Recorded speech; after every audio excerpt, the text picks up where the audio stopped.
भनेको भोलि doctor engineer वा चाहिँ कुनै चाहिँ साइन्टिस्ट हुनको लागि मात्रै होइन, सामान्य जीवन र जगतलाई बुझ्नको लागि वैज्ञानिक चाहिँ सामान्य चाहिँ विज्ञान भनेकै ज्ञान हो, विशेष ज्ञान हो हैन। त्यो बुझ्नु भनेको चाहिँ त्यसले चाहिँ एउटा समग्र फाउन्डेसन गर्छ। पछि चाहिँ म्यानेजमेन्ट पढ्न जान पनि पाइन्छ, त्यहाँबाट ह्युमेनिटी लिएर पार्ट्स के अरे पढ्न जान पनि पाइन्छ, त्यहाँबाट कृषितिर पढ्न पनि चाहिन्छ, वन विज्ञानतिर पढ्न जान पनि पाइन्छ। अब जता पनि साइन्स पढेर पढ्न जान नपाउने बाटो भनेको कुनै पनि छैन।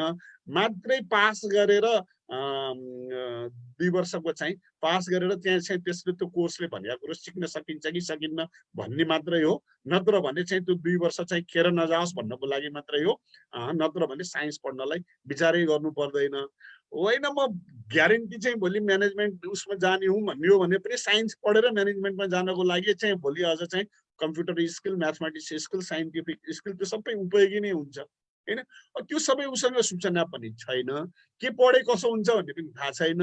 आफूले निर्णय किन गर्नु पर्यो, अर्कैले निर्णय गरिदिन्छन् कि टिचरले गरिदिन्छन् कि बाबुआमाले गरिदिन्छन् भनेर चाहिँ मुख ताकेर अर्काको मात्रै मुख ताक्ने प्रकृति भयो भने उसको चाहिँ जीवन उपयोगी चाहिँ सिप सानैदेखिबाट निर्णय गर्न सक्ने क्षमता सानैदेखिबाट सधैँ अर्कैले मात्रै निर्णय गरिदिने, आफूले गर्न सक्ने कुरा बाबुआमाले परिवारले चाहिँ उसलाई च्यालेन्ज भन्ने कहिले दिएन। च्यालेन्ज दिएन भने चाहिँ यस्तो परिणाम हुन्छ।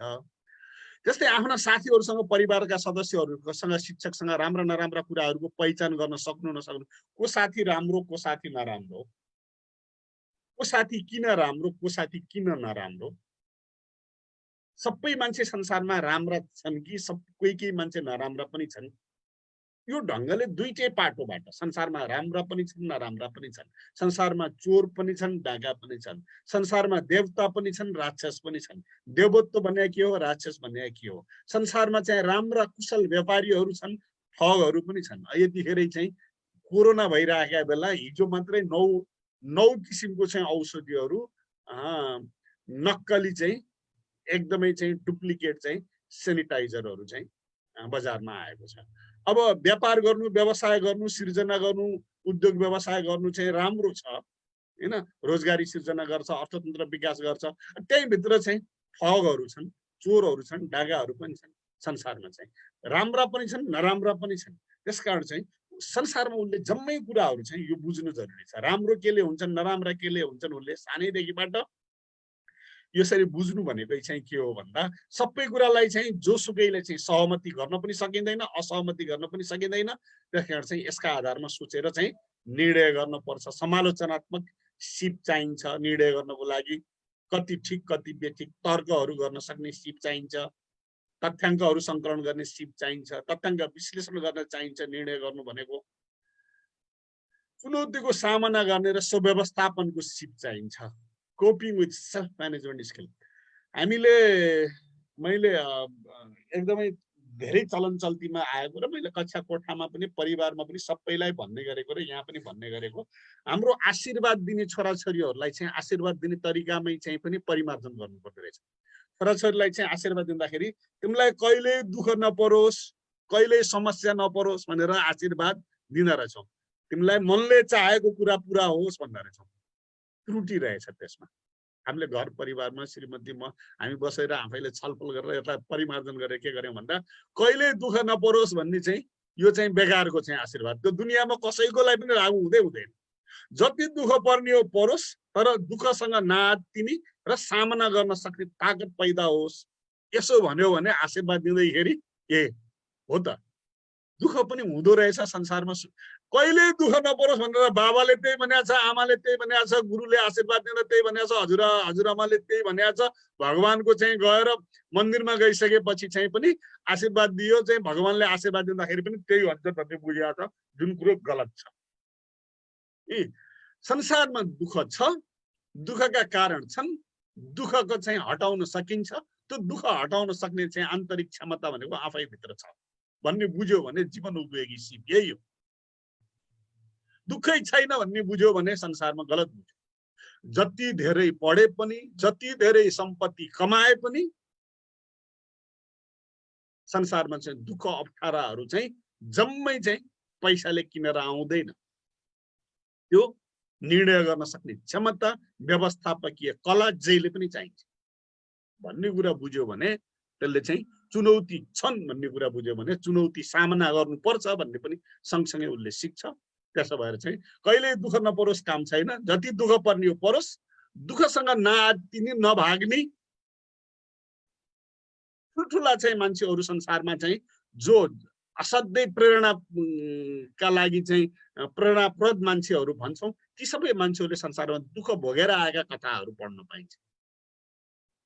त्यसकारण चाहिँ त्यो कुरा बुझ्नु भनेकै चाहिँ जीवनोपयोगी सिप रहेछ। चुनौती भए पनि आँट गर्ने, सकारात्मक पक्षहरू त्यहाँभित्र चाहिँ पहिचान गर्ने, चुनौती भित्र चाहिँ चुनौतीले अवसर लिएर आउँछ, यसले के अवसर लिएर आएको छ हेर्ने, र तनाव आउँछ। तनाव भनेको चाहिँ त्यो सदाको लागि आउने चिज होइन। जसरी चाहिँ तनाव चाहिँ बेला मौकामा चाहिँ आउँछ, त्यो एउटा परिस्थिति गइसकेपछि चाहिँ आफै जान्छ। सबै परिस्थिति संसारमा आफूले चाहिँ सबै परिस्थिति आफूले चाहे जस्तो मात्रै हुँदैन, आफ्नो नियन्त्रणभित्र हुँदैन संसार। भूकम्प, ज्वालामुखी, कोरोना, स्वान फ्लू आयो हिजो, त्योभन्दा अगाडि एचआइभी एड्स जस्ता रोगहरू आए संसारमा, फेरि यसपछि पनि अरू कति रोगहरू आउलान्। प्रकृतिमै चाहिँ हामीले चाहिँ नचाहेका घटनाहरू हुन्छन्, ठुल्ठुला युद्धहरू हुन्छन्, ठुल्ठुला सङ्कटहरू आउँछन् मानव जीवनमा। त्यसकारण चाहिँ मानव जीवनमा चाहिँ जति पनि यी सङ्कटहरू चाहिँ समाधान गर्दै गएका छन् र जति सङ्कट आउँछन् त्यो सङ्कटले नयाँ नयाँ मान्छेलाई बुद्धि दिएको छ र नयाँ नयाँ चाहिँ क्षमताहरू चाहिँ प्रदान गरेका छ, सामर्थ्य विकास गरेका छ भन्ने ढङ्गले उसलाई सोच्न सक्ने क्षमता भनेकै त्यो चाहिँ जीवनोपयोगी सिप रहेछ। विचलित नहुने, मनले चाहेको कुरा पुरा होस् भन्ने कुरा पनि त्रुटिपूर्ण रहेछ। मनले राम्रो पनि चाहन्छ, नराम्रो पनि चाहन्छ। मनले चाहेको असल कुरा, राम्रो कुरा मात्रै पुरा होस्। त्यही भएर चाहिँ मैले अर्को कुरा सँगसँगै भन्ने गर्छु, अभिभावकले कसैले पनि माया गर्ने मान्छेलाई चाहिँ उसको आवश्यकता पुरा गर्नुहोस्, चाहनाहरू कहिले पनि चाहिँ पुरा गर्नु पर्दैन। चाहना असीमित हुन्छन्, कहिले पनि त्यो चाहिँ एक थरी पुरा गरे अर्को थरी बढेर आउँछ, तर आवश्यकता पुरा गर्नुहोस्। आवश्यकता के हो, चाहना के हो? आवश्यकता पुरा गर्नु चाहिँ त्यो चुनौती हो, त्यो जसरी पनि पुरा गर्नुपर्छ बेसिक निडहरू। चाहना चाहिँ चुनौती होइन, के अरे चाहना चाहिँ अब त्यो चाहिँ लग्जरियस चिज हो, त्यो चाहिँ पुरा नगर्दाखेरि पनि हुन्छ। साइकल मोटरसाइकल चाहिँ अब आवश्यकता भइसक्यो हामीलाई, त्यो जसरी पनि पुरा गर्नुपर्छ। कार चढ्नु पर्ने चाहिँ अब सबैलाई आवश्यकता चाहिँ हुँदैन। अब चाहिँ स्मार्टफोन चाहिँ कम्प्युटर चाहिँ अब हिजो कुनै बेला चाहिँ शौक थियो होला, चाहिँ चाहना थियो होला, अब अहिले आवश्यकता भइसक्यो। त्यस कारण चाहिँ कुन बेला कुनै चिज आवश्यकता हुन्छ, कुनै बेला चाहना हुन्छ हैन। चाहना चाहिँ तत्काल चाहिँ पुरा गर्नु पर्दैन, त्यो भोलि कुनै आवश्यकता भएर आउँदाखेरि पुरा गर्नुपर्छ हैन। त्यसकारण चाहिँ यो चाहिँ ढङ्गले सोच्ने विचार गर्ने र चाहिँ आवश्यकता पुरा गर्ने सिप पनि चाहिँ यो coping and self management skill चाहिँ भित्र चाहिँ पर्छन्। प्राविधिक तथा व्यावसायिक एवं पेसागत सिपहरू। अघि राजेश्वर देवकोटाजीले चाहिँ त्यहाँ एउटा प्रश्न राख्नु भएको थियो, मैले हेरेको थिएँ। जीवनमूलक र जीवन उपयोगीको बिचमा के फरक होला? जीवनमूलक जीवन उपयोगीलाई लाइफ स्किल भन्ने होला कि लिभलीहुड भन्ने होला भनेर पनि प्रश्न गर्नुभएको छ। अब यो जीवन उपयोगी सिप र प्राविधिक तथा व्यावसायिक एवं पेसागत सिप चाहिँ ठ्याक्कै उस्तै त होइन। व्यावसायिक एवं पेसागत सिप तालिमबाट प्राप्त हुन सक्छ भने प्राविधिक सिपमा शिक्षा अर्थात् सैद्धान्तिक ज्ञान जोडिएको हुन्छ। व्यावसायिक एउटा मान्छेले डोको बन्न जान्दछ, एउटा मान्छेले तरकारी खेती गर्न जान्दछ, केही कुरा उसले किताब पढेको छैन, त्यसको तालिम छैन पनि व्यवसाय गरेर खान जान्दछ, त्यो व्यावसायिक सिप हो। व्यवसायको लागि त्यसको लागि एकाडेमिक नलेज ट्रेनिङ नभए पनि चल्छ, तर प्राविधि भनेपछि त्यसको सैद्धान्तिक ज्ञान, त्यसको प्रयोग गर्ने तरिका, त्यसका आधारभूत चाहिँ सूचनाहरू, यस्ता कुराहरू चाहिँ पनि आवश्यक हुन्छन्। जस्तै मजदुरले कारखानामा लगाएको देखाएको काम मात्रै गर्छ भने त्यो व्यवसाय मात्रै हो। कारखाना चाहिँ यान्त्रिक बनोट, मेसिन चाहिँ कसरी बन्या हुन्छ, बिग्रियो भने कसरी चाहिँ त्यसलाई चलाउने, त्यसको विशेषता के हो, त्यसले उत्पादन गर्ने माल के हो, मूल्य निर्धारण कसरी हुन्छ र त्यसको लागत कति हो, बिग्रेपछि मर्मत खर्च कति पर्छ, कहाँ कसले बनाउँछ, ती सबै ज्ञान चाहिँ समेत त्यसमा जोडिएर आइसकेपछि अब यसमा चाहिँ यो व्यावसायिक सिप मात्रै रहेन, यसमा चाहिँ के हो प्राविधिक सिप जोडिएर आयो। त्यसका सबै प्रक्रिया जान्ने बुझ्ने, सिद्धान्त र व्यवहार बुझ्ने, यो चाहिँ प्राविधिक शिक्षाभित्र पर्दछ। अलिकति चाहिँ फरक के आयो, व्यावसायिक सिप र प्राविधिक शिक्षा भनेर भनियो। व्यावसायिक सिप, प्राविधिक शिक्षा। अब यो प्राविधिक र व्यावसायिक चाहिँ यो दुईटै गरेर जीविकोपार्जन गर्न सक्यो, लिभलिहुड उसले जीविका गर्न सक्यो भने, लिभलिहुड भने सायद यसैलाई भन्ने होला जस्तो मेरो बुझाइ छ, त्यसो गर्न सक्यो भने यो पेशागत सिप भयो र यो पनि चाहिँ जीवनमूलक सिप, जीवन उपयोगी सिप हुन्छ। त्यसैले जीवनमा काम लाग्ने सबै सिपहरू जीवन उपयोगी सिप हुन् त भन्दा यहाँ तल मैले भनाउँछु नि, नुहाउनु पनि आवश्यक पर्छ, दाँत माझ्नु पनि आवश्यक पर्छ, दिनदिनै लुगा लगाउनु पर्छ, जुत्ता लाउनु पर्छ, यहाँ पनि सानोतिनो सिप त हुन्छ नि, तर यिनीहरू जीवन उपयोगी सिप होइन न। यिनीहरूमा चाहिँ कुनै चुनौती छैन। यिनमा चाहिँ दैनिक जीवनमा गरिने क्रियाकलापहरू जीवन उपयोगी सिप त विशिष्टीकृत पनि होइन र अत्यन्तै सामान्य पनि होइन। उच्च तहको ज्ञान सिप, सामाजिक इज्जत प्रतिष्ठा खोज्ने गरी ज्ञानको भण्डारण बढाउने, महत्त्वाकांक्षा बढाउने सिपहरू जीवन उपयोगी सिपभित्र पर्दैन। त्यो स्पेसलाइज गर्ने चाहिँ हैन। अब एउटा मान्छे कलाकार हुन सक्छ, सबै मान्छे चाहिँ कलाकार नभइकन बाँच्न सक्दैन भन्ने भएन। एउटा मान्छे साहित्यकार, स्रष्टा, वैज्ञानिक, चिकित्सक, शिक्षक त्यो नहुँदाखेरि पनि चाहिँ ऊ बाँच्न सक्छ। तर जीवन उपयोगी सिप भनेको चाहिँ ऊ चाहिँ त्यो त्यति कुरा जाने छैन भने ऊ सधैँ अर्काको खुट्टा मात्र उभिनुपर्छ। सामान्य घरको चाहिँ अरू कसैको सहयोग बिना आफ्नो घरको चाहिँ धेरै मान्छेहरूले चाहिँ घरमा आफ्नो घरमा चाहिने सामान्य टुल्सहरू राखेका हुन्छ। आफ्नो बिजुली चाहिँ फ्युज राख्नु पर्यो, मर्मत गर्नु पर्यो भने आफू सक्छ, धारा सारा खोल्न गर्न आदि इत्यादि गर्नु पर्यो भने गर्न सक्छ, सामान्य प्राथमिक उपचार गर्नु पर्यो भने गर्न सक्छ। अनि एउटा मान्छे आफै आफ्नो प्राथमिक उपचार गर्छ, आफै आफ्नो लागि चाहिँ सानो इलेक्ट्रिसियन बन्छ, आफू आफ्नो घरमा सानोतिनो काम गर्नु पर्दाखेरि पनि सामान्य काम गर्नु पर्दाखेरि पनि अर्काको मुख ताक्नु नपर्ने खालको दैनिक जीवनमा चाहिँ आइपर्ने खालका चाहिँ कतिपय सिपहरू छन्। ती चाहिँ जीवन उपयोगी सिप हुन्। छलफल गर्ने खालका सिप पनि यसभित्र पर्दैनन्। जीवनमा प्रयोगमा आउने कुनै पनि निर्णय गरिरहनु नपर्ने र चुनौतीको सामना गर्नु नपर्ने सिपहरू पनि यो भित्र पर्दैनन्। अब अन्तर्राष्ट्रिय अभ्यासहरू के छन् त भन्दा माथि प्रश्न 2, 3, 4 मा उत्तर समावेश भएका विषयवस्तु युनिसेफले विश्व स्वास्थ्य संगठन युनेस्कोले वर्गीकरण गरेको जीवन उपयोगी सिपको सूचीमा आधारित छन्।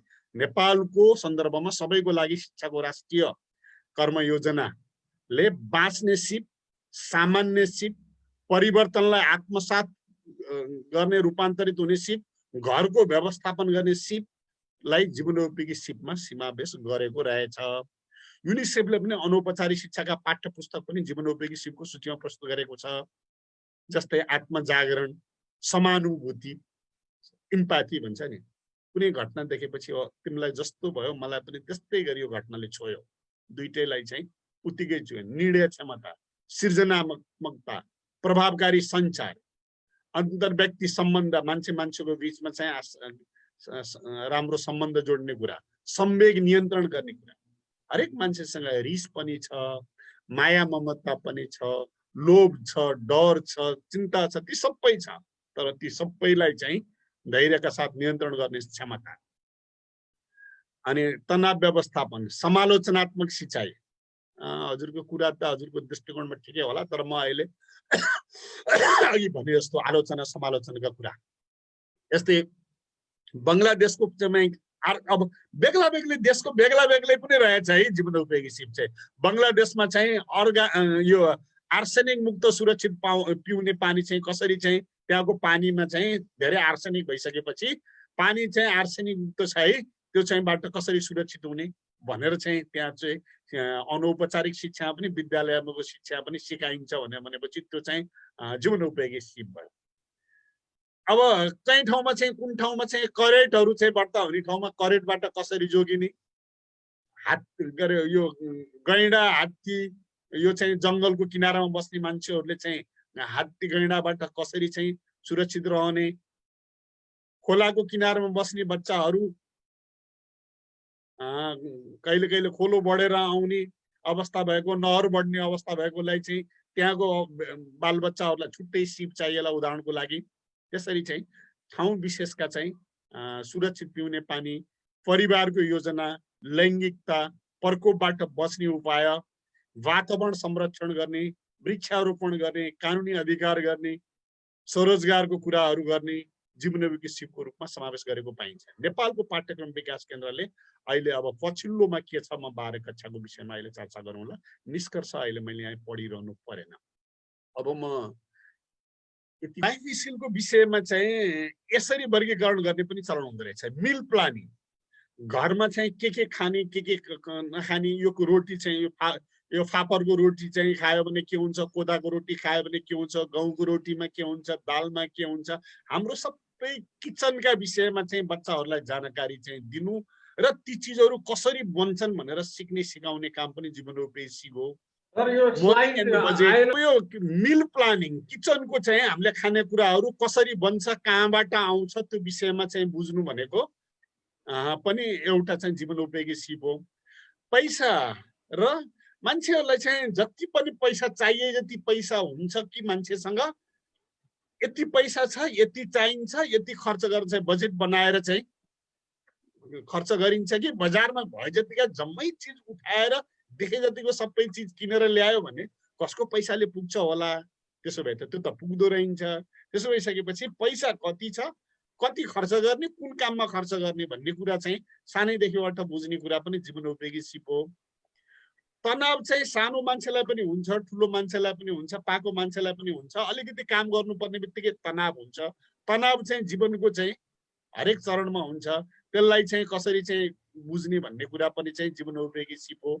ट्राभलिङ गर्ने, यात्रा गर्ने, बच्चाहरूलाई सँगसँगै लिएर हिँड्ने, होइन, हिँडडुल गर्दाखेरि चाहिँ के साथमा लिएर हिँड्नुपर्छ, यात्राको चाहिँ सम्बन्धमा चाहिँ कुरा गराउने, घरयासी चाहिँ घरको चाहिँ कोठा चोटा मिलाउने, सफा सुग्घर मिलाउने, कोठाको सजावट गर्ने, सामग्रीहरू सजावट गर्ने, अस्त व्यस्त, यता किताब छिरलिया छ, उता बिछौना छिरलिया छ, यता के छिरलिया छ, घर फोहोर छ, त्यसलाई चाहिँ सजाव गर्न सक्ने, फुर्सदको बेला के गर्ने, कसो गर्ने,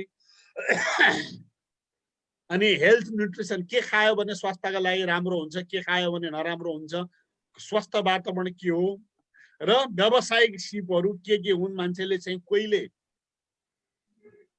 के काम गरेका छन्, कोहीले के काम गरेका छन्, कोहीले दुध बेचेको छ, कोहीले तरकारी बेचेको छ, कोहीले गाई पालेको छ, कोहीले भैँसी पालेको छ, कोहीले खेतीपाती गरेको छ, कोहीले चाहिँ पसल गरेको छ, कोहीले चाहिँ उद्योग गरेको छ, कोहीले चाहिँ जागिर खाएको छ।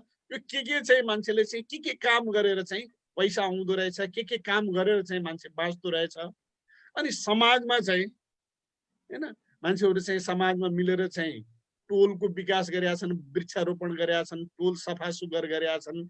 अनि चाहिँ एकले अर्कोलाई चाहिँ मान्छे मर्दाखेरि चाहिँ मलाम गएको छन्, बिहा गर्दाखेरि जन्ती गएको छन्, केही चाडबाड पर्दाखेरि मिलेर मान्छेहरू चाहिँ खाना बनाएका छन्। धेरै मान्छेहरू यो सबै मिलेर काम गरेका छन्। अनि चाहिँ बाढी पहिरो जाँदाखेरि चाहिँ यताउति गर्दाखेरि मान्छेले चाहिँ राहत उठाएका छन्, राहत बाँडेको छन्। अप्ठ्यारो पर्दाखेरि चाहिँ कोही मान्छेलाई चाहिँ सापटी दिएका छन्, मागेको छन्, मागेर काम गरेको छन्।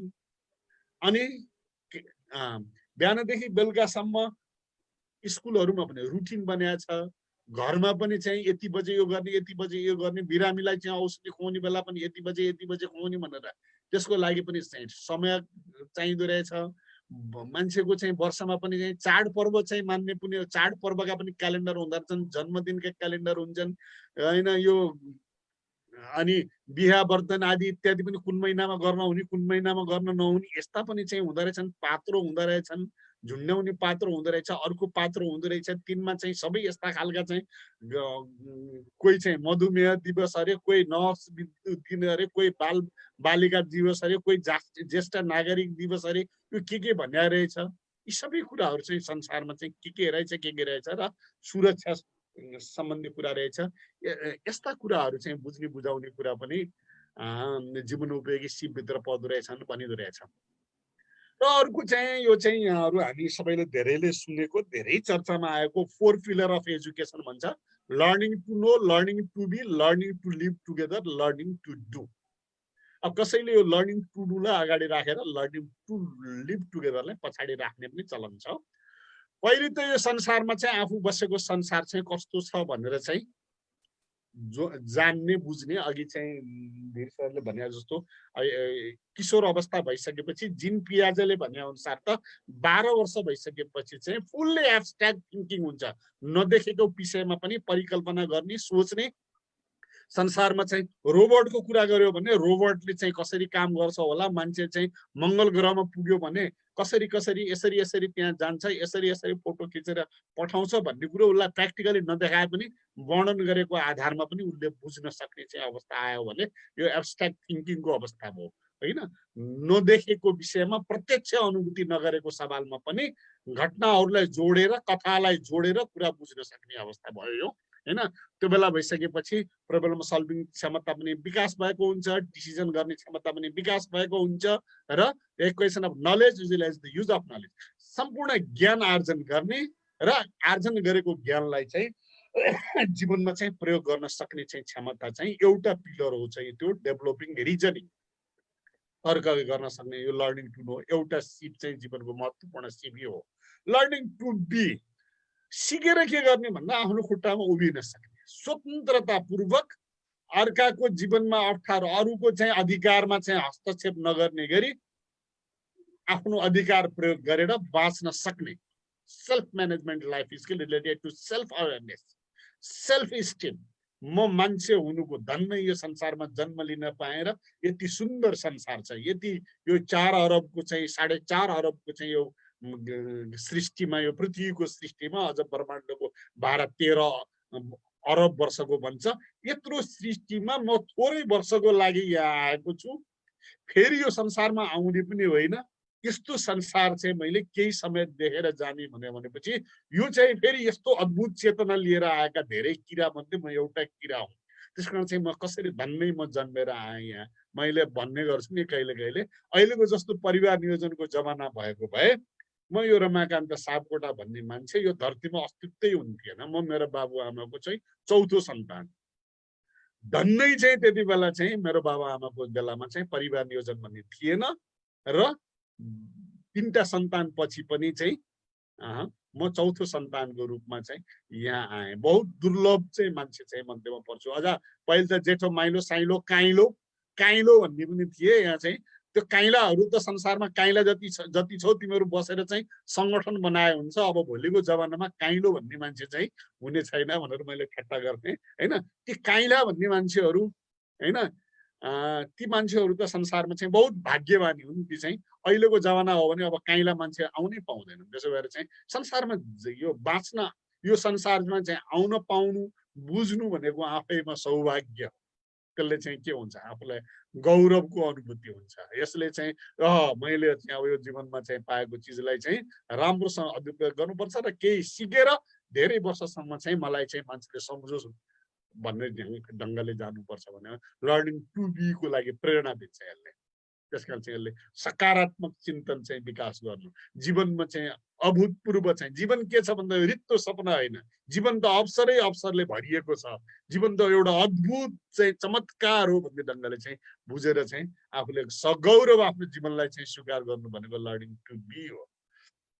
लर्निङ टु डु, जान्यो पनि आत्मगौरव पनि भयो, अब उसले गर्न जान्दछ र फङ्सन गर्छ, क्यापेबिलिटी चाहिँ आफ्नो क्षमताहरूलाई प्रयोग गर्छ र लाइफ, आफ्नो जीवन, आफ्नो शरीर, आफ्नो स्वास्थ्य र यसलाई चाहिँ पुरै चाहिँ आफूले कन्ट्रोल गर्छ र पुरै वातावरणलाई पनि चाहिँ आफ्नो अनुकूल बनाउने कोसिस गर्छ। घर परिवारको वातावरण, स्कुलमा बस्छ, शैक्षिक संस्थामा पढ्छ, अफिसमा बस्छ, कुनै पनि अर्गनाइजेसनमा बस्छ भने अनुकूल वातावरण बनाउन चाहन्छ।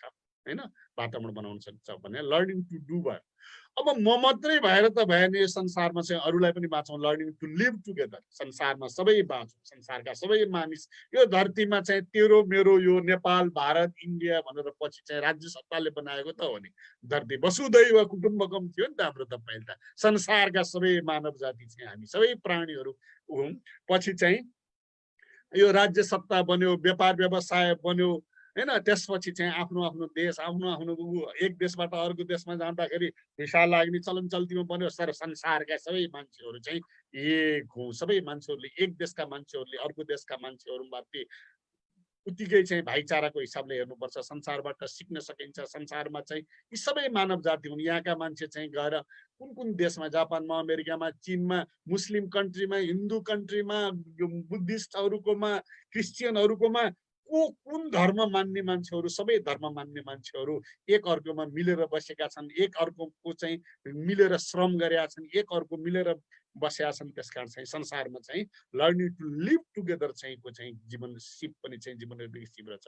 यो कुराहरू चाहिँ अब उमेर अनुसारले चाहिँ बुझ्ने कुरा पनि जीवनोपयोगी सिप हो। अझ साँच्चै भन्ने हो भने स्पेसिफिक गर्ने हो भने तीनवटा इमोसनल, सोसियल र कग्निटिभ स्किलहरू छन्। लाइफ स्किल इमोसनल चाहिँ भाव, आफ्ना चाहिँ संवेगहरू, संवेगात्मक अवस्थाहरू, भावनात्मकहरू, सेल्फ अवेरनेस, आफैमा चाहिँ आफै आफ्ना संवेगहरूलाई नियन्त्रण गर्ने, इमोसनहरूलाई चाहिँ सँग चाहिँ एकदमै रिस उठिसकेपछि चाहिँ अनि पछि चाहिँ आफैलाई पश्चाताप गर्छ, रियलाइजेसन गर्छ। कहिले कहिले चाहिँ बोल्दा बोल्दै, भाषण गर्दा गर्दै चाहिँ आँखाबाट आँसु आउँछ, रोइन्छ, गला रुद्ध भइन्छ। फेरि आज मेरो चाहिँ कस्तो कमजोरी देखियो फेरि चाहिँ भने जस्तो लाग्छ। पछि आफैलाई तपाईँ अप्ठ्यारो बिर हुन्छ। कहिले कहिले चाहिँ एकदमै तनाव हुन्छ र तनावबाट चाहिँ पनि आफैलाई चाहिँ रियलाइज गर्छ। यो इमोसन चाहिँ जति पनि छन्, यो इमोसन अर्कोले भन्दा आफैले कन्ट्रोल गर्ने सिप हुन्छ। र यो इमोसन कन्ट्रोल गर्ने सिप चाहिँ संवेगात्मक क्वेसन भन्छ आजभोलि। आइक्यू जाँचको सट्टा इक्यू भन्ने जाँच्ने चलन छ आजभोलि। आइक्यू र इक्यू, आइक्यू चाहिँ यो कग्निटिभ क्षमताले जाप्छ यसले, इक्यूले चाहिँ इमोसनल क्यापेसिटी क्वालिटी छान्दछ। आइक्यू त राम्रो छ, तर चाहिँ इक्यू चाहिँ इमोसनहरू चाहिँ कन्ट्रोल गर्न सक्ने क्षमता भएन भने मान्छे चाहिँ जीवनोपयोगी सिप भएन भने हुन्छ। त्यसो भए चाहिँ आइक्यू र इक्यू चाहिँ को कुरा भयो। कग्निटिभ कुराहरू चाहिँ भनेको अहिले मैले चर्चा गरेँ, समस्या समाधान गर्ने हुन्छ, उसलाई डिसिजन गर्ने कुरा हुन्छ, क्रिटिकल थिङ्किङ, यो आलोचनात्मक सचेतता हुन्छ, र क्रिएटिभ थिङ्किङ चाहिँ नयाँ कुरा, भविष्य द्रष्टा, टाढा टाढा कुरा देख्न सक्ने यस्तो ज्ञान भयो भने यो आइक्यूसँग सम्बन्धित कुराहरू हुन्छन् यिनीहरू। र यिनीहरू दर्शनको पक्षमा पनि छन्। र सोसियल चाहिँ भनेपछि इम्पाथी, समानुभूति चाहिँ आफूलाई चाहिँ मनमा चाहिँ जस्तो छ अर्कोलाई चाहिँ पनि त्यस्तै हुन्छ भने अर्कोलाई चाहिँ आफ्नो कोणबाट हेर्न सक्ने, त्यसको ठाउँमा म भए के गर्थेँ होला भनेर विचार गर्ने समानुभूति चाहिँ त्यो हुन्छ। इफेक्टिभ चाहिँ समाजमा चाहिँ कतिको चाहिँ प्रभावकारी चाहिँ ढङ्गले चाहिँ अर्कोलाई समाजमा कतिले उसको कुरा सुन्छन्, कतिले उसलाई चाहिँ नमुना मान्न सक्छन्, त्यसका आधारमा चाहिँ उसको चाहिँ सिप देखिन्छ। इफेक्टिभ कम्युनिकेसन, मैले इफेक्टिभ मतलब इफेक्टिभ कम्युनिकेसन माथि चर्चा भइसक्यो, इन्टरपर्सनल रिलेसनसिप माथि चर्चा भइसक्यो, यसरी पनि व्याख्या गर्ने चलन रहेछ। अब म फेरि चाहिँ फर्केर चाहिँ अर्कोमा जान्छु र लास्टमा चाहिँ हामीले जति चर्चा गरे पनि के सम्भव छ त भनेर भन्दाखेरि चाहिँ अहिले हामीले चाहिँ गर्ने छलफल गरे भनेको एजुकेसन सिस्टमको कुरा गर्दाखेरि चाहिँ नेपालको संविधान, ऐन, कानुन भन्दा बाहिर गएर गरिने चर्चाहरू चाहिँ एकाडेमिक बहस मात्रै हुन्छन्। तर त्यहाँभित्र भएका कुराहरूमा चर्चा गऱ्यौँ भने अहिले आजै भोलि नै हामी चाहिँ त्यसलाई कार्यान्वयन गर्ने विषयमा चाहिँ हामी दबाब दिन सक्ने चाहिँ ताकत राख्छौँ। भने जस्तै अहिले हाम्रो चाहिँ जस्तो यही वर्षदेखि 12 कक्षाको पाठ्यक्रममा चाहिँ जीवनोपयोगी 11-12 कक्षाको पाठ्यक्रममा यतातिर 1 कक्षाबाट सुरु भयो नयाँ पाठ्यक्रम, अर्कोतर्फ 11-12मा पाठ्यक्रममा आयो। अब चाहिँ यो अहिले 22-23 वर्षपछि यो पाठ्यक्रम चाहिँ सुरु भएको छ। अनि अहिले चाहिँ यो अहिले नयाँ पाठ्यक्रम चाहिँ 22-23 वर्षपछि आएको छ। अहिले यो पाठ्यक्रममा आएको छैन भने के काम लाग्यो र हामीले गफ गरेको मात्रै भन्ने हुन्छ। त्यसकारण चाहिँ अहिलेको पाठ्यक्रममा के आएको छ त, हामीले गफ गरे जस्तो कुरो आएको छ कि छैन भनेर हेर्नको लागि मैले चाहिँ अहिले के छ त यी विषयवस्तु क्षेत्रको क्रममा 11 कक्षामा चाहिँ सामाजिक अध्ययन र जीवनोपयोगी शिक्षा भनेर अहिलेको पाठ्यक्रममा आइसकेको छ र यो वर्ष 11 कक्षा पढ्ने विद्यार्थीले सामाजिक अध्ययन तथा जीवनोपयोगी शिक्षाको अर्थ के हो, यसको स्वरूप के छ भनेर पढ्छन् र सामाजिक अध्ययनको सिप र जीवनोपयोगी सिपको अवधारणा पढ्छन्। यो देखिया छ सर। अब आयो विषयवस्तुको क्षेत्र र क्रममालाई चाहिँ। अब यहीँबाट हामी हेरौँ सामाजिक अध्ययन तथा जीवनोपयोगी शिक्षाको अर्थ, स्वरूप र महत्त्व। अब अहिलेको पाठ्यक्रमले चाहिँ जीवनोपयोगी शिक्षाको अवधारणामा यसरी राख्यो। सामाजिक विज्ञानको भिन्नता र अन्तर सम्बन्ध, सामाजिक अध्ययनका सिप र जीवनोपयोगी सिपको अवधारणा, सामाजिक अध्ययन तथा जीवनोपयोगी शिक्षाको अन्तर सम्बन्ध, जीवनोपयोगी शिक्षा र जीवनोपयोगी सिप र स्वस्थ जीवनशैली बीचको अन्तर सम्बन्ध, पूर्वीय चिन्तन परम्परामा भइरहेको अभ्यास, पाश्चात्य चिन्तन र परम्परा वर्तमान अभ्यास पनि ल्यायो। अब अहिले दैनिक जीवन तथा व्यावसायिक जीवनमा आवश्यक डिजिटल साक्षरताको कुरा ल्यायो यता 11 कक्षातिर भने 12 कक्षातिर चाहिँ सामाजिक अध्ययनमा प्रयोग हुने विधि, तथ्याङ्क, सूचना यस्तो कुराहरू ल्याएको छ। मैले चाहिँ यसलाई चाहिँ यस्तो छ है, हामीले जे गफ गर्थ्यौँ, जे एकाडेमिक बहसको कुरा गर्थ्यौँ, राष्ट्रिय शिक्षा आयोग जुन उच्च शिक्षा आयोगको प्रतिवेदन बन्यो, त्यसपछि चाहिँ पाठ्यक्रममा पनि छलफलहरू भए। यहाँहरूले पनि छलफल आफ्नो ठाउँबाट गर्नुभयो होला, पथिक फाउन्डेसनले गरे होला, त्रिभुजीय शिक्षाले गरे होला, हरेक ठाउँमा शिक्षाविदहरूले गरे होलान्, हामीले पनि आफ्नो ठाउँमा गऱ्यौँ। मैले अब 10 वर्ष पहिले चाहिँ लेखाइरहेको छु। यसैको परिणाम स्वरूप अहिले चाहिँ हामीले भन्ने गरेका कुराहरू चाहिँ अब हाम्रो बालबालिकाले पढ्ने गरेर चाहिँ कोर्समा आएको छ भनेर मैले यो चाहिँ एउटा हामीलाई उसको लागि यो हामीले यो पाठ्यक्रम चाहिँ त पाठ्यक्रम विकास केन्द्रको वेबसाइटमा गएर डाउनलोड गरेर खोज्दाखेरि पनि पाइन्छ। यो त अब स्कुलमा आइसक्यो, वितरण भइसक्यो यो। अब यसमा अब अनुसन्धान, अब अर्कोमा जाउँ सर, अलि अगाडि जाउँ। अनुसन्धानको परिचय भयो। अब अलि अगाडि जाउँ, यसलाई जम्प गरौँ सर। अब धेरै म यसलाई समय लिन्न।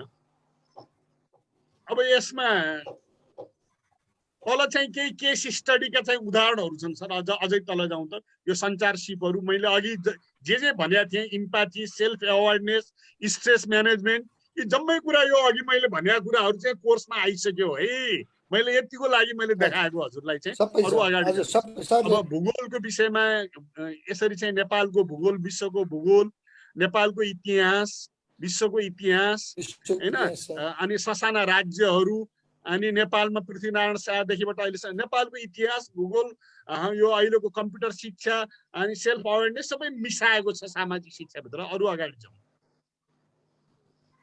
जात जातिको बहुसंस्कृतिको कुरो पनि छ यहाँ हाम्रो। छ सामाजिक सांस्कृतिक कुराहरू छ, अनि चाहिँ राजनीतिक व्यवस्थाको चाहिँ कुराहरू छ, बहुजातीय बहुसांस्कृतिक सामाजिक वर्ग विभाजनका आधार, लैङ्गिक सवाल, लैङ्गिकताको निर्माण हैन, अपाङ्गता, अनि धार्मिक तथा क्षेत्रीय पहिचानका कुराहरू, बहुसांस्कृतिक समाजको कुरा, दलितका सवालहरू, यी सबै कुराहरू पनि अहिलेको उसमा आएको छ। अब यो पाठ्यक्रममा पाठ्यपुस्तकमा आयो।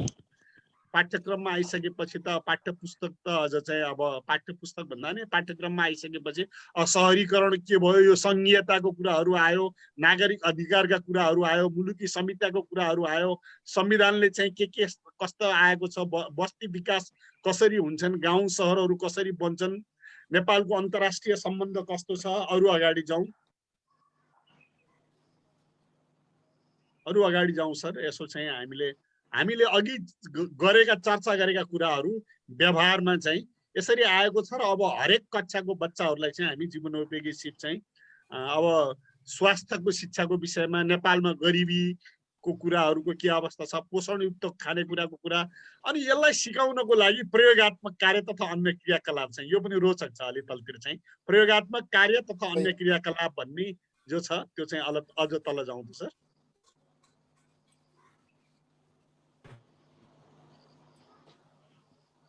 यसको तलतिर चाहिँ यो पढाउने तरिकाहरू, सिकाउने तरिका पनि चाहिँ यसले व्याख्या गरेको छ।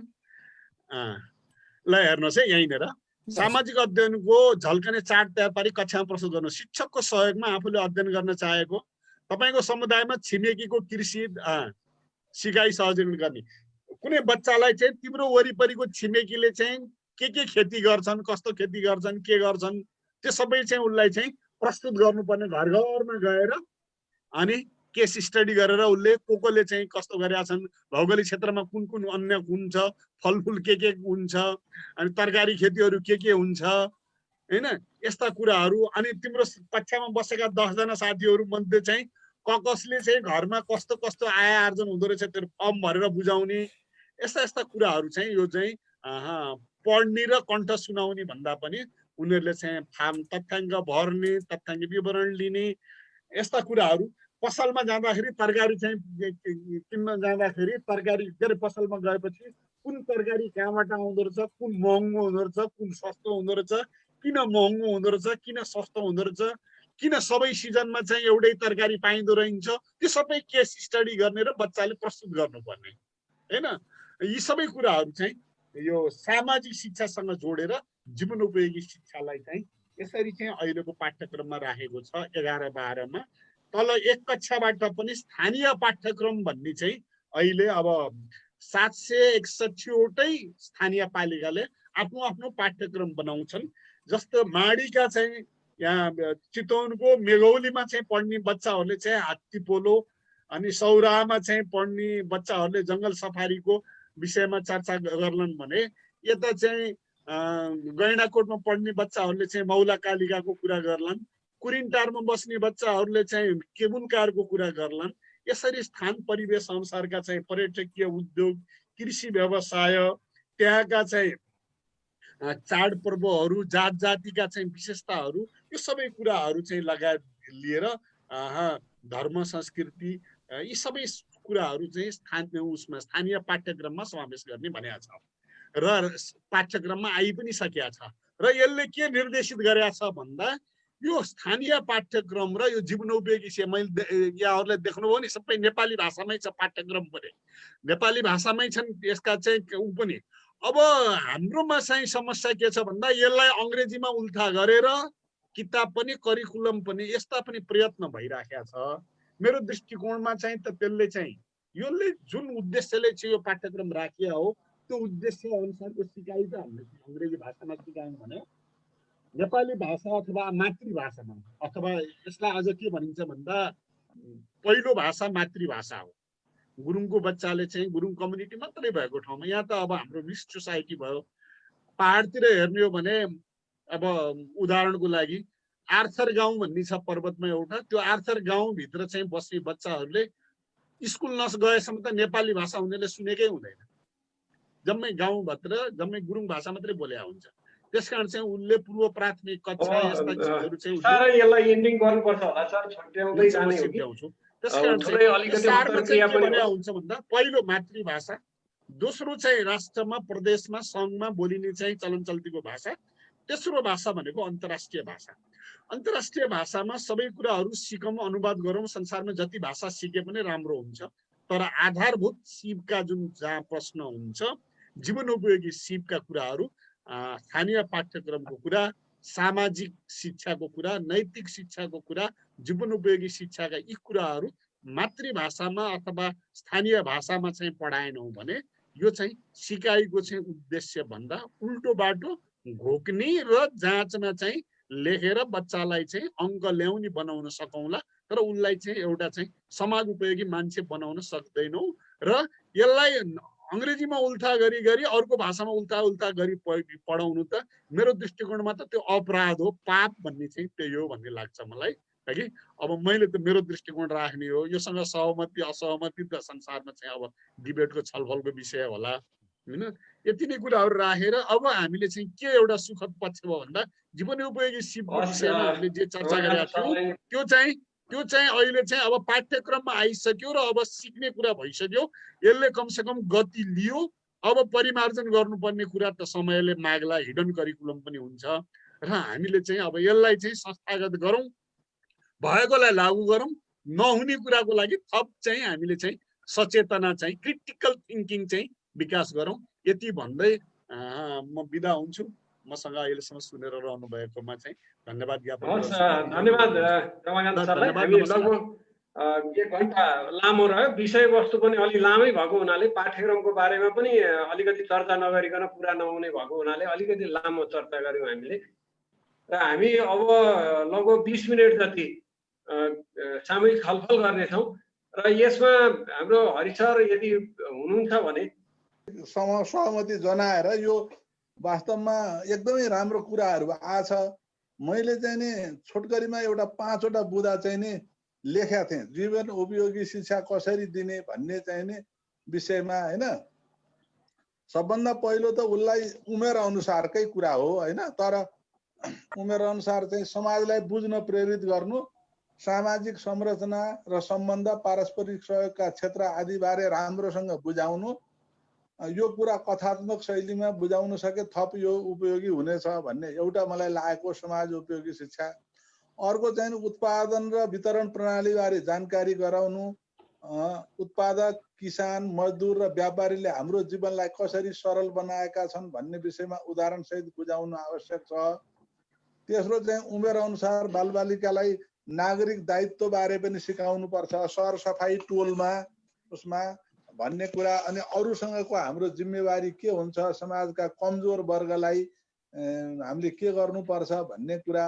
अनि अर्को चाहिँ आफ्नो काम आफै गर्नलाई प्रेरित गर्नु र उमेर अनुसार गर्न लगाउनु र सिकाउनु। अब यो पिन इन्ट्रेस्टमा पनि आइरहेको छ क्या, यो कति वर्षको बच्चालाई चाहिँ के कुरा गर्न जान्यो भने पर्फेक्ट भयो, उपयोगी भयो भन्ने हुन्छ। त्यस्तै किसिमले चाहिँ बच्चाहरूलाई आफ्नो काम आफै गर्नलाई चाहिँ उमेर अनुसार चाहिँ नि अब 4-5 वर्षदेखि चाहिँ उनीहरूले आफ्नो काम चाहिँ नि गर्न सक्ने गराउनलाई चाहिँ सिकाउँदै प्रेरित गर्दै लगाउने। अनि उनीहरूको व्यवहार र बुझाइलाई अनुगमन गर्दै सुधारका लागि प्रेरित गर्दै जाने। किनभने एकतर्फी भनेर मात्रै नहुने हुनाले बच्चाहरूलाई चाहिँ नि तिमीले भन्यौ, ल भन, यसो भन, त्यसको असर के पर्यो भनेर बच्चाहरूको बिचमा राखेर ल तिम्रो भन्ने शैली यही कुरा हेर्दा चाहिँ तिमीले कसरी भन्यौ, अर्कोले कसरी भन्यो, पोजिटिभ चाहिँ थिङ्किङको बारेमा चाहिँ नि बच्चाहरूको बिचमा चाहिँ तुलना गराएर कसले भनेको कुरा किन राम्रो हो भन्ने विषयमा। अब हामी कहाँ त अब एउटा चाहिँ के भने टोल छिमेकका बच्चाहरूलाई पनि सँगै राखेर कसको कुन शैली छ तुलना गर्न चाहिँ नि, तुलना भन्दा पनि उनीहरूलाई चाहिँ एकले अर्काबाट सिक्ने सहयोगात्मक भावना सिकाउन चाहिँ सक्यो भने जीवन उपयोगी चाहिँ हुँदै जान्छ। सबभन्दा मुख्य कुरो चाहिँ समाजको चाहिँ सम्बन्ध, समाजमा बस्ने विभिन्न वर्गका मानिसहरूको काम चाहिँ नि हाम्रो लागि किन महत्त्वपूर्ण छ भन्ने कुरा चाहिँ नि सिकाउनु सबभन्दा जरुरी छ। किनभने समाजमा सद्भाव चाहिँ नि बढाउनु जरुरी भयो हुनाले अब कुरा गर्दै जाँदाखेरि चाहिँ फोहोरको उठाउने मान्छे चाहिँ सानो हो भन्ने किसिमको चाहिँ कुराहरू चाहिँ नि हुन्छ। तर उनीहरूले चाहिँ नि त्यो फोहोर नउठाइदियो भने हाम्रो जीवन कति कष्टप्रद हुन सक्छ र हामीलाई के नोक्सान हुन्छ। त्यसकारण उनीहरूको भूमिका पनि असाध्यै महत्त्वपूर्ण छ भन्ने किसिमका कुराहरू किसान, व्यापारी हैन, यो अब फलफुल बेच्न ल्याउने मान्छेलाई चाहिँ नि मान्छेले हेपेर कुरा गर्छन्, तर फलफुल बेच्न ल्याउनेले चाहिँ हाम्रो घर घरमा ल्याइदिएको छ र हाम्रो समय बचत भएको छ, हामीलाई सजिलो भएको छ भन्ने कुरा उनीहरूलाई आदर गर्नुपर्छ। यस्ता कुराहरू चाहिँ नि सिकाउँदै गयो भने एकतिर चाहिँ सामाजिक सद्भाव पनि बढ्ने, अर्को कुरो उनीहरू काम गर्नलाई चाहिँ प्रेरित पनि हुने, कसैको काम पनि सानो छैन है भन्ने कुरा चाहिँ सिकाउनु पर्छ र उनीहरूले गर्नुपर्ने कामहरू पनि क्रमिक रूपमा चाहिँ नि सिकाउँदै चाहिँ जानुपर्छ उमेर अनुसार। अनि त्यसमा चाहिँ नि सँगसँगै बच्चाहरूलाई पनि राखेर एकले अर्कोलाई कसरी बुझ्ने भन्ने कुरा गर्यो भने राम्रो हुन्छ भन्ने लाग्छ। छोटकरीमा यति भने हस् ल, धन्यवाद। हस् है, एकदमै राम्रो कुरा। वास्तवमा हामीले यो अहिले पाठ्यक्रमले पनि केस स्टडीमा, अब्जर्भेसनमा र यो फिल्ड स्टडीमा अलिकति बढी जोड दिएको देखिन्छ। त्यसमा पनि अब चाहिँ विद्यार्थीहरूले अब्जर्भेसन र अब्जर्भेसनबाट सिकेको लर्निङ चाहिँ सेयर गर्ने वातावरण यो पाठ्यक्रमले खोजेको देखिन्छ। अब विद्यालयहरूको इम्प्लिमेन्टेसन कसरी जान्छ, रामबाबु दाइले भनेको कुरा चाहिँ हामीले पारिवारिक रूपमा शिक्षा दिँदाखेरि परिवारभित्र चाहिँ हामीले यो ढङ्गले अहिले रामबाबु दाइले भने जस्तो यदि साना बालबालिकाहरूदेखि नै यो चाहिँ फोहोर आयो भन्छ सानो बच्चाले, त्यो फोहोर सङ्कलन गर्ने गाडी आउन साथ फोहोर आयो भन्ने कि सफा गर्यो भन्ने हो। त्यो सफा गर्ने मान्छे आयो भनेर भन्ने कुराले पोजिटिभ सन्देश दिन्छ। यही कुरा फोहोर आयो भन्नाले चाहिँ फोहोर बोकेर ल्यायो भन्ने सन्देश दिन्छ। शब्द प्रयोगले पनि असाध्यै धेरै प्रभाव पार्दो रहेछ। त्यसले बच्चाहरूको लर्निङमा चाहिँ त्यसको पोजिटिभ भाइब चाहिँ सिर्जना गर्छ भन्ने मलाई लाग्छ। यस्ता साना साना कुरा अब मलाई लाग्छ अर्को हाम्रो श्रृङ्खलाको चाहिँ यो प्रारम्भिक रूपमा हामीले घरभित्र सिकाउँदाखेरि केन्द्रित गर्छौँ। र टोपेन्द्रजीले समय माग्नु हामीले वास्तवमा यो त्रिभुजीय शिक्षाको बहसलाई यस्तै कोनरबाट छिराउन खोजिरहेका थियौँ। सरलाई म थोरै यो सबै हाम्रो सरहरूलाई चाहिँ पहिला त हामीले यो त्रिभुजीय शिक्षाको बहसलाई चाहिँ यो जीवनोपयोगी शिक्षाको यो पाठ्यक्रम बन्नुभन्दा अगाडि हामी शिक्षा मन्त्रालयमा गएर यो बहसलाई छोडेका थियौँ। एकचोटि हामीले त्यहाँको विद्यानाथ सरलाई पनि भनेका थियौँ कि सर यो सबै कुराहरू चाहिँ गोलमटोल भएर आउँदो रहेछ, यहाँ पाठ्यक्रम बनाउँदाखेरि पनि धेरै विषयवस्तुहरू आछन्, यो सबै चिजहरू चाहिँ आउँदाखेरि चाहिँ अन्ततगत यो चाहिँ फेरि इन्फर्मेसन बेस्ड मात्रै हुन्छ कि जस्तो लाग्छ मलाई भनेर मैले जिज्ञासा राखेको थिएँ विद्यानाथ सरलाई। कसरी बाबु तिमीले यसो कसरी भन्यौ भन्ने कुरा राख्नु भएको थियो। अनि यो कुरा राख्ने क्रममा चाहिँ अनि उहाँलाई मैले के भने हामीले चाहिँ यो यता त्रिभुजीय शिक्षाको एउटा सानो एक्सर्साइज गर्ने क्रममा र त्यसपछि त्रिभुजीय शिक्षाको प्रवर्तकसितको बहसमा अन्तर्क्रियामा चाहिँ के कुरा चाहिँ सिग्निफिकेन्टली उठ्यो त भन्दाखेरि यो दक्षताको शिक्षा चाहिँ कुनै बेला मजबुरीको रूपमा चाहिँ सिकाइने प्लम्बिङको शिक्षा अथवा भनौँ इलेक्ट्रिसियनको शिक्षा अथवा ब्युटिसियनको तालिम यी चिजहरू हो या योभन्दा अलिकति फरक खालको हो भन्ने विषयलाई चाहिँ हामीले बहसमा ल्यायौँ। र दक्षताको शिक्षा साँच्चीकै भन्ने हो भने यो सानैदेखि सुरुवात गर्नुपर्ने हुँदो रहेछ होइन। यो अहिले यो कुनै तरिकाले मजबुरीको शिक्षा पनि होइन भन्ने कुराहरू राखेर हामीले दक्षता शिक्षालाई चाहिँ के हो त त्रिभुजीय शिक्षाले भन्न खोजेको दक्षता शिक्षा जसले बेरोजगारी र गरिबीलाई समाप्त गर्छ भन्ने कुरामा चाहिँ हामीले 4-5वटा फिचरहरू कुरा गरेका थियौँ। अघि थोरै त धेर सरले पनि बताउनु भयो। पहिलो फिचर चाहिँ के त भन्दाखेरि त्यसमा रस र रुचि चाहिँ चाहिन्छ। यदि व्यक्तिले चाहिँ अवचेतन मनमा लिएको रस र रुचिलाई म्यानिफेस्ट गर्न सकेन भने अन्ततगत उसले कुनै न कुनै विषयमा कम्प्रोमाइज गर्छ। बाध्यात्मक ढङ्गले चाहिँ उसले सर्भाइबिलिटीको लागि मात्रै कम्प्रोमाइज गर्छ, जसले अल्टिमेट म्यानिफेस्टेसनको लागि र फ्लोरिसमेन्टको लागि काम गर्दैन। त्यसैले रस रुचिलाई त उसले सानैदेखि ट्याप गर्नुपर्छ। यो 11-12 कक्षामा अथवा माथितिर गएर चाहिँ हुक लगाउँछु भन्दाखेरि चाहिँ अन्ततगत त्यो हुक लाग्दैन र फेरि पनि परिणाम चाहिँ पहिले हामीले जे बिहोर्नु पर्यो त्यही नै बिहोर्नु पर्छ कि भन्ने कुराहरू एउटा राखेका थिएँ। र दोस्रो कुरा चाहिँ प्रतिभा पनि, त्यसपछि यो वैज्ञानिकता र सृजनशीलताको कुरा जुन विज्ञान भनिन्छ, विज्ञानभित्रको पनि वैज्ञानिकताको कुरा जुन छ र उत्पादन प्रक्रियासित जोडिएको कुराहरू चाहिँ यी सबै कुराहरू दाहिने मस्तिष्कमा छन्।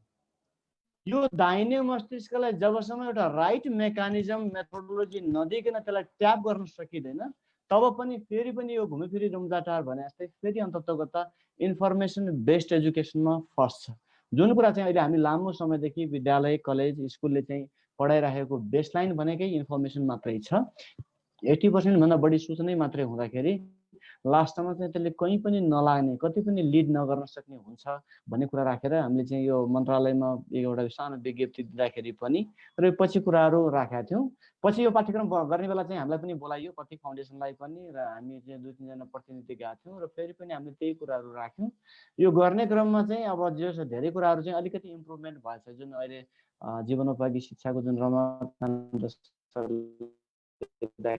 गर्नुभयो त्यो कुराहरू चाहिँ यहाँ भएको छ भन्ने चाहिँ विमल कुमार फयाल सरले पनि त्यति बेला कुरा राख्नुभयो र पनि भयो। ड्रास्टिकली र क्रान्तिकारी ढङ्गले चाहिँ परिवर्तन गर्नको लागि चाहिँ धेरै ढङ्गले चाहिँ शिक्षा नीति निर्माणकर्तादेखि शिक्षाविदहरूले पनि अलिकति क्रान्तिकारी ढङ्गले र मौलिक ढङ्गले सोच्ने भइदिएको भए चाहिँ यसले अलिकति बढी फड्को मार्थ्यो होला होइन। त्यो लेभलको हाम्रो लेभल अफ कन्सियसनेस अब चाहिँ नपुगेको पनि सायद होला। त्यसले एउटा मास इनर्सिया भनौँ अथवा मास प्रेसर, चेतनाको त्यो प्रेसर चाहिँ क्रिएट गर्न नसकेका हुनाले यसलाई पनि एउटा सानो स्टेपिङ स्टोन्सको रूपमा लिन सकिन्छ जस्तो लाग्छ। र भविष्यमा हामीले शिक्षालाई चाहिँ अझ कोणबाट वैज्ञानिकता भनेको के हो, साँच्चीकै भनेको के हो, व्यक्तिको युनिकनेस भनेको के हो होइन, कसरी दक्षतामुखी शिक्षाले चाहिँ साँच्चीकै व्यक्तिलाई मानव बनाउँछ होइन। अघि जसरी सरले चाहिँ तनाव व्यवस्थापनको कुरादेखि लिएर जम्मै कुराहरू आएको छ जीवनोपयोगी शिक्षामा, तर ती कुराहरू चाहिँ त्यति माथिबाट चाहिँ ट्याप गर्न सकिँदैन। त्यति माथिबाट लिनै सकिँदैन। योगको शिक्षाको कुराहरू भयो, ध्यानका कुराहरू हुन्, यी सानै कक्षा 1 देखि नै फरक तरिकाले त्यसको मौलिक त्यसको प्रस्तुति चाहिँ छ, त्यसको मौलिक आविष्कार चाहिँ छ। त्यो मौलिक आविष्कारलाई चाहिँ यदि हामीले ध्यान दिएनौँ भने अन्ततोगत ती सबै फेरि हामी जसरी पण्डित पुरोहितको उदाहरण दिएर चाहिँ उनीहरू इन्फर्मेसनका पुजारी हुन् भन्छौँ, त्यस्तै कुरा फेरि कक्षा 11-12मा मात्रै पढाउँदाखेरि चाहिँ त्यो हुन जान्छ। तनाव व्यवस्थापन यसरी गर्ने हो होइन, हामीले युट्युबबाट ध्यान सिके जस्तै अथवा युट्युबबाट सबै तनाव व्यवस्थापनको कला सिके जस्तै तरिका फेरि त्यसले चाहिँ बेसलाइन पाउँदैन। मस्तिष्कमाथि नै काम गर्ने तरिकाले चाहिँ काम गर्नको लागि अलिकति तल रुटबाट कक्षा 1 देखि नै सुरुवात हुन्छ। फर्मल स्वर सुनियो, धेरैले साथीहरूले त सुनिएन है भनेर पनि भन्नुभएको छ। अब अरू साथीहरू कसैको केही छ भने राखौँ, नत्र भने म टोप्यान सरलाई अघि छुटेको केही कुरा छ भने सिध्याउन र त्यस पछाडि रामकृष्ण सरलाई, रमाकान्त सरलाई समय दिन्छु यो समाप्तको लागि। मैले अलिकति थोरै बोल्दै थिएँ, अलिकति बिचमा फेरि त्यो कोइलअप भइसकेको थियो। मैले चाहिँ त्यही कुरा चाहिँ राख्दै थिएँ कि अब जीवनोपयोगी शिक्षा आजको विषयवस्तुको प्रवेश सँगसँगै चाहिँ हामीले अलिकति दक्षतामा पनि थोरै कुराहरू राख्यौँ र यसको मैले थोरै पृष्ठभूमि बताउँदै थिएँ र कि हामीले चाहिँ जीवनोपयोगी शिक्षा चाहिँ जसरी पाठ्यक्रममा आएको छ त्यो शिक्षा चाहिँ फेरि पनि सूचनामुखी शिक्षामा रूपान्तरित नहोस्। यसले चाहिँ सृजनशीलता, उत्पादनशीलता, वैज्ञानिकता विशेष गरी र त्यसपछि दाहिने मस्तिष्क जो अत्यन्त पावरफुल मस्तिष्क छ, यो मस्तिष्कको उत्खननलाई सहयोग गर्ने गरी योग शिक्षा, ध्यानका कुराहरू पनि सँगै जोड्न सकिने र यो आयामबाट चाहिँ हामीले विकसित गर्न सक्यौँ भने अझ पनि जीवनोपयोगी शिक्षालाई चाहिँ पनि आज हामी क्वालिटी दिन सक्छौँ भन्ने कुराहरू मैले यति नै राखेँ अहिलेलाई। र अरू कुराहरू चाहिँ फेरि पाठ्यक्रमको बहस गर्ने क्रममा हामी दक्षताको कुराहरूलाई फेरि उठाउँला। र त्रिभुजीय शिक्षाले उठाएको अर्को तेस्रो पक्ष छ आत्मशिक्षाको कुरा। त्यो आत्मशिक्षाको कुराहरूको बहस अरू कुनै बेला पनि फेरि उठाउन सक्छौँ। हस् त, धन्यवाद। हस्, टोप्यानजीलाई धेरै धेरै धन्यवाद। अब केही कुराहरू सप्लिमेन्ट गर्नुपर्ने अथवा साथीहरूको कुरामा चाहिँ केही थप्नुपर्ने देखिएको भए रमाकान्त सरलाई अनम्युट गरेर थोरै समयमा यो 2-3 मिनटभित्र सरले चाहिँ समाप्त गरिदिन अनुरोध गर्छु। त्यसपछि हामी कार्यक्रम समापन गर्छौँ। यहाँहरूलाई जसले जे विचारहरू राख्नुभयो धेरै धेरै धन्यवाद ज्ञापन गर्न चाहन्छु। अब यो एकाडेमिक बहस चाहिँ मैले सबै पाटाहरू हामीले हिजो सैद्धान्तिक विषयमा जे चर्चा गर्थ्यौँ त्यो राष्ट्रिय शिक्षा आयोगको प्रतिवेदनले के भन्यो, हामीले के भन्दै आयौँ, अहिले पाठ्यक्रममा के भयो र अन्तर्राष्ट्रिय अभ्यासहरू के छन् यस विषयमा मैले चर्चा गरेँ। फेरि पनि चाहिँ टिचर राम्रो भयो, टिचरहरू चाहिँ राम्रोसँग डेलिभरी गर्न सक्ने अवस्था रह्यो भने पाठ्यक्रमले भनेको भन्दा बढ्ता पनि स्थानीय परिवेश अनुसार स्थानीय पाठ्यक्रमभित्र राखेर पनि हिडन करिकुलम भन्ने हुन्छ। पाठ्यक्रम कहिले कहिले विद्यार्थीहरूको रुचि आवश्यकताले चाहिँ त्यति बेलै पनि जन्माइदिन्छ र कहिले कहिले हामीले पाठ्यक्रम चाहिँ 5 वर्ष 10 वर्षको लागि भनेर बनाएको हुन्छौँ। परिस्थिति चेन्ज हुँदा तुरुन्तै, जस्तै अहिले सूचना प्रविधि मानवहरूले चाहिँ यो स्वस्थ वातावरण सिर्जना गर्ने सवालमा यो पाठ्यक्रम बनिसकेपछि पनि नयाँ परिवेश तयार भएको छ र फेरि नयाँ कुरा सिकाउनु पर्ने भएको हुन्छ। त्यसकारण चाहिँ पढाउने विषयवस्तु चाहिँ मान्छेले निर्धारण गर्ने भन्दा पनि परिवेशले निर्धारण गर्ने कुरा हो, समग्र अन्तर्राष्ट्रिय विकासले निर्धारण गर्ने कुरा हो। त्यति हुँदा हुँदै पनि अब जीवनोपयोगी सिपको विषयमा अहिलेसम्म भएका अभ्यासहरूलाई त्यसलाई मूर्तिकरण गर्ने हिसाबले जसरी पाठ्यक्रममा आएको छ 11-12 कक्षामा र तलबाट स्थानीय पाठ्यक्रमको रूपमा चाहिँ बनाउने भनेर जसरी निर्देशन भएको छ, जसरी बनाइराखेका छन्, यसलाई हामीले सकारात्मक रूपले ग्रहण गर्यौँ र शिक्षामा हामी काम गर्ने मान्छेहरूले चाहिँ अब बिचमा चाहिँ अरू कक्षामा 2 कक्षादेखिबाट लिएर 10 कक्षासम्म चाहिँ क्रमशः अर्को वर्ष चाहिँ लागू हुने क्रममा छन्। सबै पाठ्यपुस्तक पनि तयार भइसकेका छैनन्। सबै चाहिँ पाठ्यक्रम हेर्यौँ र हामीले र पाठ्यपुस्तकहरूको चाहिँ लेख्ने सवालमा पनि हामीहरू कसैले चाहिँ यस विषयमा रुचि राखेर हामी नै किताब लेख्छौँ भनेर चाहिँ राख्यौँ भने हामीलाई एउटा फिल्ड त्यो पनि तयार भएको छ र हामीले नै यो पाठ्यक्रम कसरी पढाउने विधि के हुन्छ भन्ने विषयमा हामीले नमुना कक्षाहरू सञ्चालन गरेर नमुना चाहिँ प्रस्तुतिकरण गर्ने शैली पनि बनाउन सक्छौँ र यति कुराहरू गर्दै अहिले आज हामीले छलफल गरेको चाहिँ जे चाहिँ जसको मैले सुने हाम्रो चाहिँ समान धारणा नै रहेछ। सूचनाहरू चाहिँ बेग्ला बेग्लैहरू चाहिँ आफ्नो सूचनाका स्रोत बेग्ला बेग्लै भए पनि जीवन उपयोगी सिपको विषयमा हाम्रो बोध चाहिँ बराबर रहेछ भन्ने चाहिँ मेरो ठहर रह्यो भन्ने निष्कर्ष निकाल्दै म बिदा हुन्छु। धन्यवाद। अभिवादन। धन्यवाद रमाकान्त सरलाई। अब हामी कार्यक्रमको एकदमै हामीले 15 मिनट थप गरेका थियौँ, त्यही 15 मिनट लगभग भित्र हामी सिद्ध्याउने अवस्थामा आएका छौँ। अब आज जे जति यो हामीले खास गरिकन यो पाठ्यक्रमको स्वरूप कस्तो छ, यो कसरी जान खोजेको छ यसले भन्ने कुरा नै उजागर गरौँ भन्ने उद्देश्यले यो छलफल कार्यक्रम उठाएका थियौँ र कसरी त्यो दिन सकिएला, त्यसको विषयवस्तु कस्तो निर्धारण गरिएको छ, हामी कसरी अगाडि बढ्न सक्छौँ भन्ने बारेमा अझै हामीलाई लाग्छ 1-2 श्रृङ्खला अझै यसमा बहस गर्न आवश्यक छ। खास गरिकन विभिन्न लेभलमा, प्राथमिक लेभलमा, निम्न माध्यमिक लेभलमा, त्यस पछाडि माथिल्लो लेभलमा अथवा आधारभूत तहमा हामीले जाँदाखेरि एकदमै तल्लो तहमा हामी कहाँबाट प्रवेश गर्न सक्छौँ, के कुरा सिकाएर प्रवेश गराउन सक्छौँ, अलिकति मसिनो ढङ्गले 2-3 वटा श्रृङ्खलामा यसलाई छलफल गर्नुपर्छ, विचार विमर्श गर्नुपर्छ भन्ने हाम्रो ठहर रहेको छ। खास गरिकन सिकाउने कुरामा चाहिँ हामीले सैद्धान्तिक सूचना बढी र यदि प्र्याक्टिकल कुरा कम गर्दै गयौँ भने यो जुन विषयवस्तु जसरी प्रस्तुत गर्न खोजिएको छ, पाठ्यक्रमले जसरी दिशानिर्देश गरेको छ, त्यो उद्देश्य चाहिँ हामीले हासिल गर्न नसकौँला। यदि हामीले यसलाई व्यावहारिक रूपमा प्रयोग गर्ने कला र बढीभन्दा बढी व्यावहारिक रूपबाट विद्यार्थीहरूलाई सिकाउने गरिकन यदि हामीले आफ्नो तयारी गऱ्यौँ भने, स्कुलहरूले त्यसरी तयारी गर्न सके भने, विद्यालयहरूले त्यसरी व्यवस्थापन गर्न सके भने र टिचरहरूले त्यसरी लैजाने गरी आफूलाई तयार गर्न सक्नुभयो भने मलाई लाग्छ हामी ठिकै दिशामा अगाडि बढेका छौँ। केही न केही प्रयत्नहरू सुरु भएका छन्, यी प्रयत्नहरू सकारात्मक छन्। यसलाई हामीले स्थानीय तहमा पनि अलिकति अन्तर्क्रिया बढाएर त्यो परिमार्जन गरेर विषयवस्तुको प्रस्तुतिकरणको कला चाहिँ हामीले परिमार्जन गर्न सक्छौँ। विषय त्यही होला, तर त्यसको प्रस्तुति गर्ने तरिका यदि व्यावहारिक हुन सक्यो भने यो शिक्षाले व्यावहारिक रूपमा मानिसहरूलाई समृद्ध बनाउने, असल नागरिक बनाउने, चरित्रलाई बढी महत्त्व दिने कुरालाई चाहिँ पक्कै पनि उजागर गर्छ। र अहिलेको जस्तो जसरी हामी एउटा अँध्यारोमा छामिरहेका छौँ, औपचारिक शिक्षाले यसलाई छुँदै छोएन भनेर आरोप लगाइरहेका छौँ, अनौपचारिक क्षेत्रमा मात्रै छोड्यो भनिरहेका छौँ। मलाई लाग्छ औपचारिक शिक्षामा पनि जीवन उपयोगी सिपहरू सिक्नुपर्छ, सिकाउनुपर्छ भन्ने वातावरण यो पाठ्यक्रमले हामीलाई दिशानिर्देश गरे जस्तो लाग्छ। यही निष्कर्ष मैले आजको यो डिस्कसनबाट पाएँ र अन्तर्राष्ट्रिय अनुभवदेखि लिएर राष्ट्रिय पाठ्यक्रमसम्मको यो जुन चर्चा आज भयो यसमा रमाकान्त सरले जुन मेहनत गरेर प्रस्तुत गरिदिनु हो, रमाकान्त सरलाई धेरै धेरै धन्यवाद।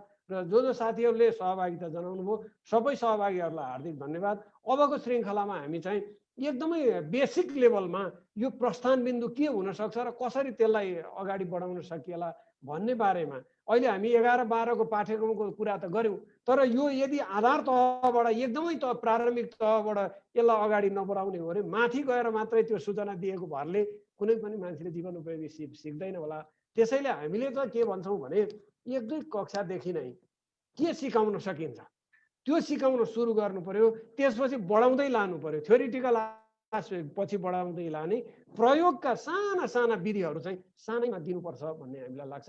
त्यसको निम्ति चाहिँ हामी टोपेन्द्रजी र मैले तयारी गर्नेछौँ अर्को श्रृङ्खलामा, र त्यसमा हामी छलफल र बहस गर्नेछौँ कि प्रारम्भिक तहमा हामीले जीवन उपयोगी आफूलाई सेल्फ रिफ्लेक्सन गर्दै जानको निम्ति बालबालिकालाई कसरी सिकाउनु पर्ला, त्यसको निम्ति चाहिँ आवश्यक साथीभाइहरूलाई यहाँहरूले पनि खबर गर्नुहुनेछ र हामी अर्को श्रृङ्खलामा शनिबार पुनः जोडिनेछौँ।